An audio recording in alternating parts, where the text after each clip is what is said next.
السلام علیکم ورحمۃ اللہ وبرکاتہ۔ آج جو نسخہ میں آپ کے ساتھ شیئر کرنے جا رہا ہوں، یہ نسخہ ہے چنبل، داد اور مہاسوں کے لیے۔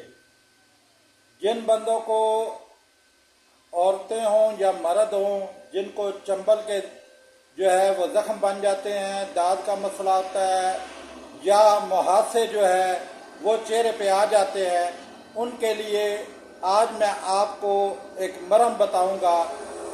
نسخہ بالکل آسان ہے، کوئی زیادہ مہنگا بھی نہیں ہے۔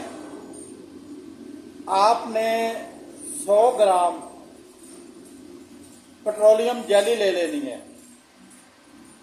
اس میں آپ نے 1 تولہ گندک آملہ سار وہ لے لینی ہے، اور اس کے علاوہ آپ نے گیرو 1 تولہ لے لینا ہے، اور آدھا تولہ کافور لے لینا ہے۔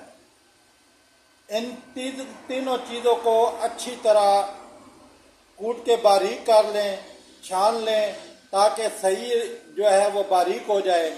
باریک ہونے کے بعد اس کو پیٹرولیم جیلی کو ہلکا سا گرم کر کے، تاکہ یہ جو ہے بالکل آئل کی شیپ میں آ جائے، ابالنا نہیں ہے، صرف اتنا ہی کرنا ہے بھی یہ جو ہے نا پیٹرولیم جیلی وہ آئل کی شکل میں آ جائے۔ جب آئل کی شکل میں آتی جائے تو تینوں جو آپ نے پیسی ہوئی چیزیں ہیں اس میں شامل کر دینی ہے، اور اچھی طرح اس کو چمچ سے ہلا لینا ہے تاکہ یہ آپس میں یکجان ہو جائیں۔ اور اس کے بعد اس کو جو ہے آپ چنبل کے زخموں پر، مہاسوں پر، اور کوئی کسی قسم کا بھی زخم ہو، کٹ ہو، کوئی جلا ہوا ہو، کوئی بھی مسئلہ ہو، جس پر بھی آپ کو ضرورت پڑے آپ لگائیں گے تو آپ کو بہترین رزلٹ ملیں گے۔